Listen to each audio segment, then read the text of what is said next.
Oke, halo semua. Jadi nama saya Adriel Wongso, kelas 11 IPA. Jadi pada video ini saya akan mengerjakan tugas bahasa Indonesia, yaitu meresensi salah satu film Indonesia. Saya akan meresensi film Gundala. Oke, jadi film Gundala ini tuh rilis pada 29 Agustus tahun 2019. Durasi dari film ini tuh 123 menit dan sutradaranya itu Joko Anwar. Beberapa pemeran dari film ini tuh ada Abimana Ria Satya, Tara Basro, Rio Dewanto, dan Lukman Sardi. Jadi pada tahun 2019, industri perfilman tanah air tengah dihebohkan dengan rilisnya serial film superhero yang digadang-gadang menjadi Avenger versi Indonesia. Nah, film Gundala menjadi gerbang pembuka perjalanan cerita jaga sinema Bumi Langit. Gundala sendiri itu diadopsi dari komik pahlawan super Gundala Putra Petir yang dibuat tahun 1969 oleh Harya Suraminata. Nah, film garapan Joko Anwar ini itu dihiasi dengan konflik seputar kemanusiaan, percintaan, kesenjangan sosial, dan politik yang relevan dengan masalah yang terjadi di masa kini. Gundala itu bercerita tentang seorang anak bernama Sancaka yang tanpa ia sadari merupakan manusia super pemilik kekuatan petir.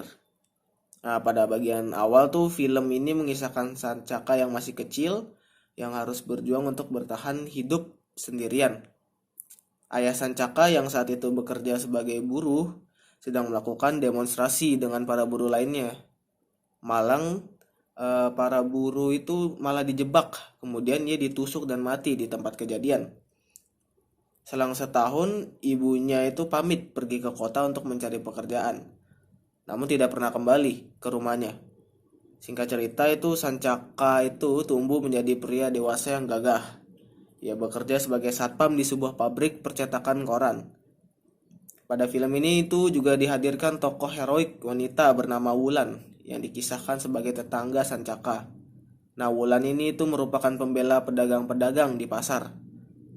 Dalam kisah ini, Pengkor dihadirkan sebagai tokoh antagonis yang kuat. Dengan perwujudan laki-laki, tua berwajah setengah rusak, ia menjadi sosok yang disegani dan ditakuti. Dendamnya akan masa lalu membuatnya mendidik anak-anak panti asuhan menjadi manusia yang kuat dan kejam. Nah, anak didikannya itu tersebar tuh di seluruh pelosok negeri, yang setiap saat bisa saja datang ketika dibutuhkan. Konflik dimulai ketika timbul keresahan di kalangan masyarakat akan beredarnya isu bahwa ada serum amoral yang telah disuntikan ke gudang penyimpanan beras. Nah, Pengkor nih menyusun skenario agar seluruh masyarakat berbondong-bondong untuk menyuntikkan obat penawarnya. Belakangan diketahui bahwa cairan yang disuntikannya tersebut merupakan serum amoral yang berdampak langsung kepada masyarakat, khususnya ibu yang sedang hamil. Nah, ya, habis itu anggota dewan mencari solusi mengenai masalah tersebut untuk menenangkan masyarakat, namun sialnya malah semakin menjadi-jadi.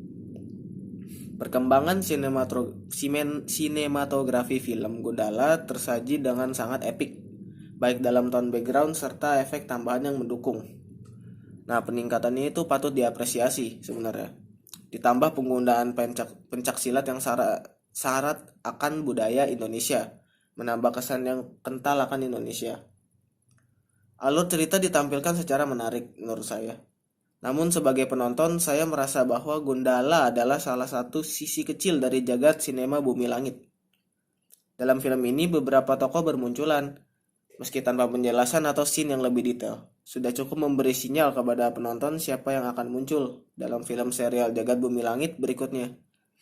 Walau film ini mengangkat tema superhero, namun cerita yang disajikan sangat realistis. Tidak seperti kebanyakan cerita superhero lainnya yang kisahnya fiktif. Nah, terdapat adegan Sri Asih dan Kiwi Lawuk ditampilkan sangat minim, sehingga membuat penonton penasaran akan kelanjutan kisahnya. Namun tuh sangat disayangkan banget ya, beberapa scene dirasa belum maksimal. khususnya pada adegan perkelahian Sancaka dewasa. Klimaks yang ditampilkan terkesan lumayan datar.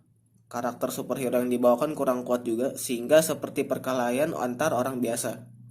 Kekuatan Sancaka juga tidak diperlihatkan secara istimewa. Penggunaan bahasa yang sedikit kasar juga disertai umpatan kurang cocok apabila ditonton oleh anak-anak. Jadi secara keseluruhan film ini saya beri rating 7/10. Jadi sekian dari resensi ini. Terima kasih telah menonton.